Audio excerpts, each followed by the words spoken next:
Саламатсыңар, урматтуу окуучулар. Кыргызстандын жана дүйнөнүн тарыхы сабагы боюнча мен Мурзаев Сүйөнали 10 класстын материалында берилген Чыгыш жер ортолук деңизи деген теманы силер менен биргеликте талкуулайбыз. Палестина, Финикия жана Сирия. Калкы алардын кесиби. Палестина Ливандын түштүк тоо этектеринен тартып, Аравия жарым аралынын түндүк батыш чектерине чейинки аралыкта созулуп жатат.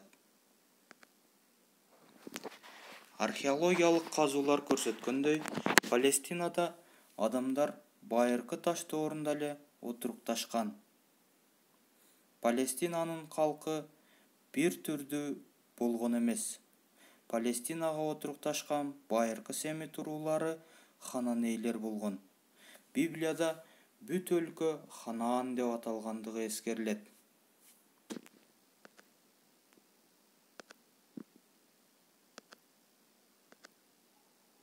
Палестинанын көчмөн уруулары негизинен майда малды, кой жана узун жүндүү эчки багышкан. Малчылар эт, сүт, жүн жана тери өндүргөн. Жүндөн терилерди жана жуулук үчүн кездемелерди токушкан. Териден суу, шарап жана май сактаганга чанаштарды жасашкан. Койдун мүйүзүнөн зайтун майын сактаганга идиш даярдашкан. Ошондуктан курмандык чалуу үчүн жалаң гана майда малды пайдаланышкан. Көчмөн элдер ири мүйүздүү малдын айрым түрлөрүн да багышкан.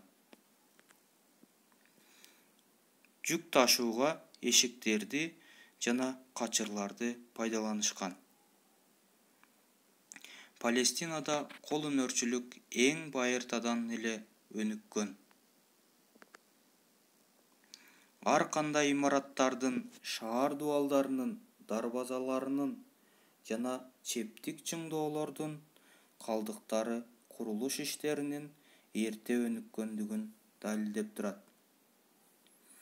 Жээк бойлото отурукташкан кээ бир эгейлик калктардын таасири менен биздин заманга чейин 12-11 кылымдарда Палестинага темир тарала баштаган. Жерар, Бетшан жана Гезер шаарларынын урандыларынан ошол мезгилдерге таандык темирден жасалган курал-жарактар жана эмгек куралдары табылган. Палестинада чоподон идиш жасоо өнүгүп, өзүнчө көркөмдөө, кооздоо ыгы менен айырмаланган. Ошондой эле окуучулук жана жип ийрүү жакшы өнүккөн. Жер ортолук деңизинин чыгышынын түндүк тарабындагы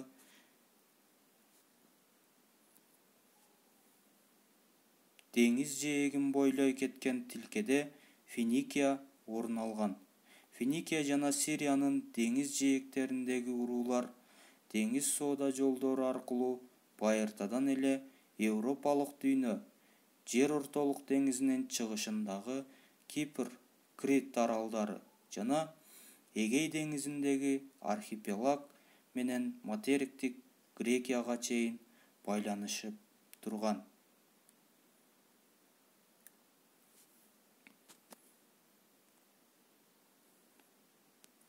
Сирия менен Финикиянын ар кандай табигый аймактарга бөлүнүшү Финикия жээктери батыш жана чыгышынан Ливан, Антиливан тоолору менен бөлүнгөн. Урон төрөөнү, чоң дарыянын жоктугу, табигый байлыктардын жетишсиздиги бирдиктүү жана күчтүү мамлекеттин түзүлүшүнө тоскоол болгон. Ошондуктан иш жүзүндө Сирия менен Финикия өз ара каршылашып турушкан, майда мамлекеттерге бөлүнгөн. Египеттиктер финикиялыктарды биздин заманга чейин 2-миңжылдыкта Фенеху деп аташкан. биздин заманга чейин 1-миңжылдыкта жер ортолук деңиздин чыгыш жээктериндеги шаарлардын калкын гректер финикийлер деп аташкан. Дал ушул жерде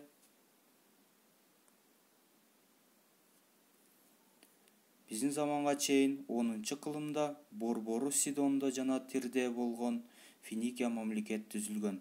Финикиялыктар да Батыс Семит урууларынын тобуна кирген.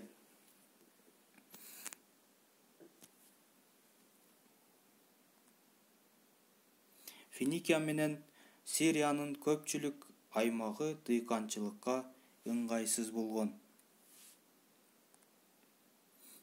Ошондуктан бул жердеги калк узак мезгилдер бою көчмөн турмушта жашап, малчылык менен күн көрүшкөн.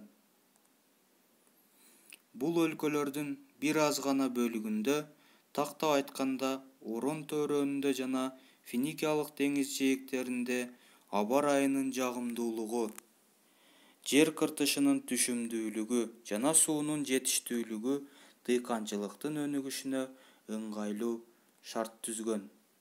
Дыйканчылык өнүккөн жерлерде буудай, арпа жана таруу эгишкен.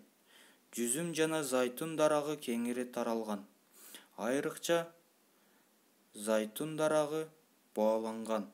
Анын түшүмүнөн тамак ашка пайдаланганга, жарык кылганга, дары-дармек даярдаганга жана косметикалык каражаттарды жасаганга май алышкан.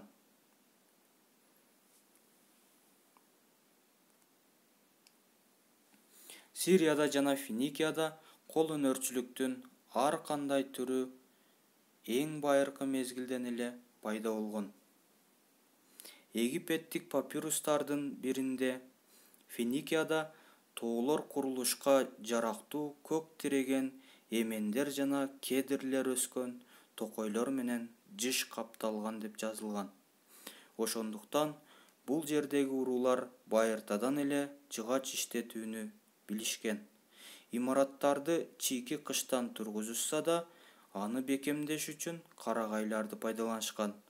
Бак-тарактардын көптүгү кеме куруунун өнүгүшүнө өбөлгө түзгөн. Египеттиктер байыркы падышалык мезгилде эле кемелердин бир түрүн бибылдык кеме деп аташкан. Финикийлер деген аталыштын египеттиктердин кеме куруучу дегенди билдирген фенеху деген сөзүнөн келип чыгышы толук мүмкүн. Металлургия чоң мааниге ээ болгон. Металлды бекем курал-жарактарды даярдоого пайдаланышкан. Финикиянын жана Сириянын айрым жерлеринен жез жана күмүш кендери чыккан. Ливан тоолорунда жеңил эритүүчү темирдин кендери болгон.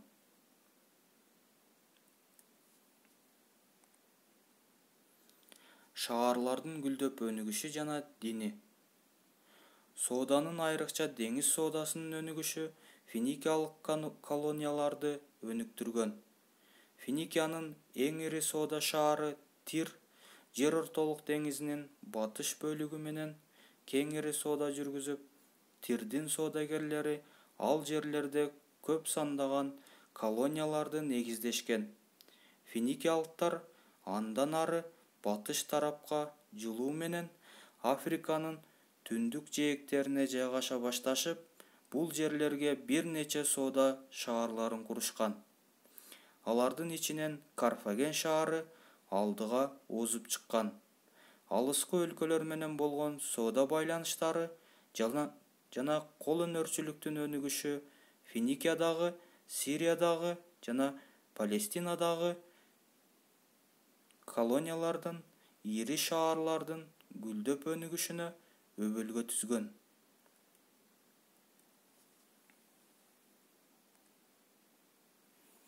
Узак мезгил тынымсыз күрөштөрдүн натыйжасында биздин заманга чейин 2-миңжылдыктын аягында Египет жана Хет мамлекеттер начарлап кеткен. Мындай абал Сирияда жана Финикияда өз алдынча мамлекеттердин түзүлүшүнө ыңгайлуу мүмкүнчүлүктөрдү түзүп, ал шаар мамлекеттер биздин заманга чейин 9-10 кылымдарда гүлдөп өнүккөн. Финикиялык деңиз жээгинде эң байыркы мезгилден бери Египет менен тыгыз байланышта болгон Библ шаары жайгашкан. Тыгыз байланыштардын натыйжасында анда Египет маданияты терең тамырлаган. Биздин заманга чейин 2-миңжылдыкта Библ шаары айланасындагы анча чоң эмес шаарларды жана кыштактарды баш ийдирип, күчтүү мамлекет түзүүгө жетишкен.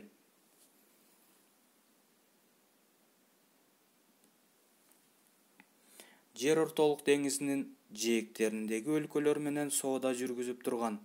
Библде иероглифтик Египет жазуусу кеңири пайдаланылган. Андан тышкары, бул жерде жергиликтүү өзгөчө муундуу жазма, кийинчерээк алгачкы алфавит пайда болгон. Библ шаары менен кошо башка дагы 2 чоң соода шаарлары Сидон жана Тир өнүккөн.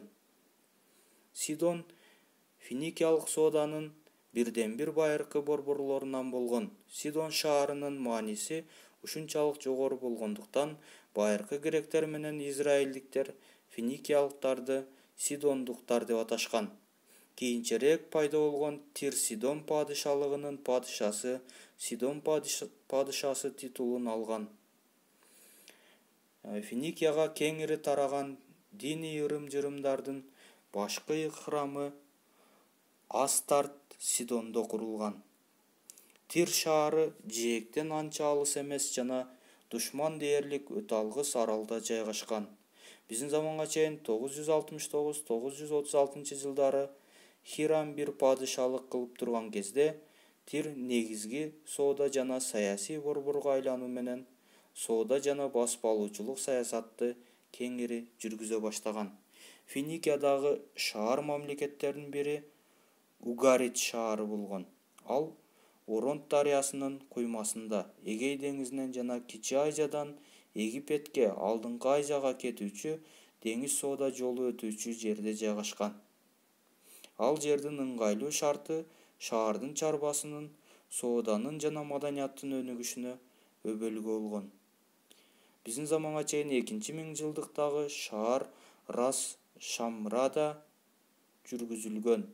Археологиялык казууларда 29 белгиден турган шынаа жазуусу менен жазылган Финикия маданиятын чагылдырган ар кандай мифтер жана диний тексттер табылган.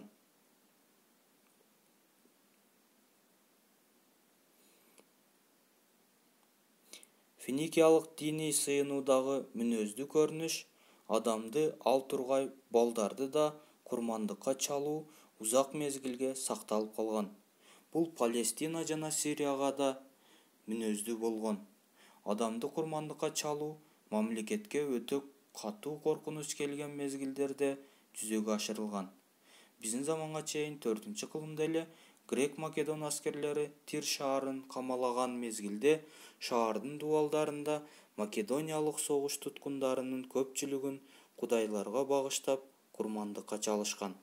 Байыркы еврейлерде диндин пайда болушуна Палестинада, Сирияда жана Финикияда байыртадан жашаган уруулардын коңшу египеттиктер, вавилондуктар, хет уруулары жана эгейликтер менен тыгыз байланышта болушуп, ар кандай диний ырым-жырымдарды колдонушу чоң таасир эткен. Байыркы еврейлер деле жаратылыштын ар кандай күчтөрүн жана кубулуштарын Кудай катары эсептешкен.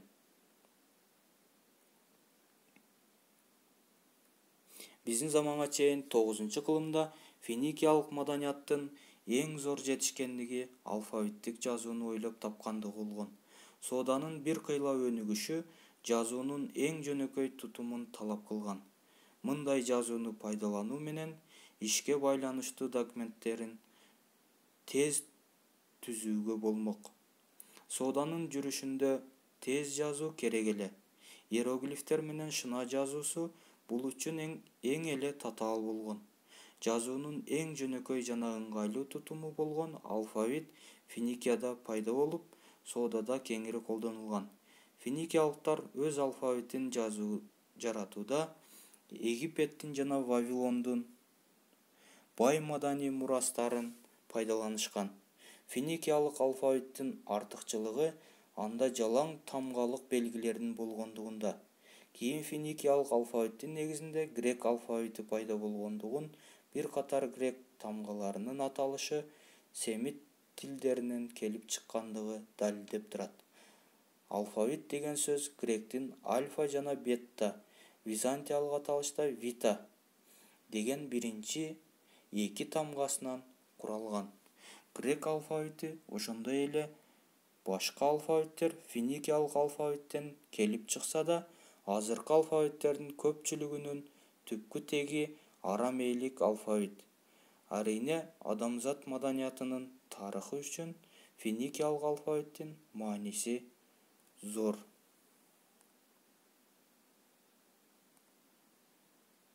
Үйгө тапшырмалар берилет балдар.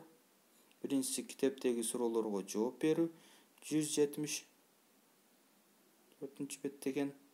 Кийингиси терминдер менен иштөө тапшырмалары берилет. Көңүл бурганыңар үчүн чоң рахмат. Саламатта калгыла.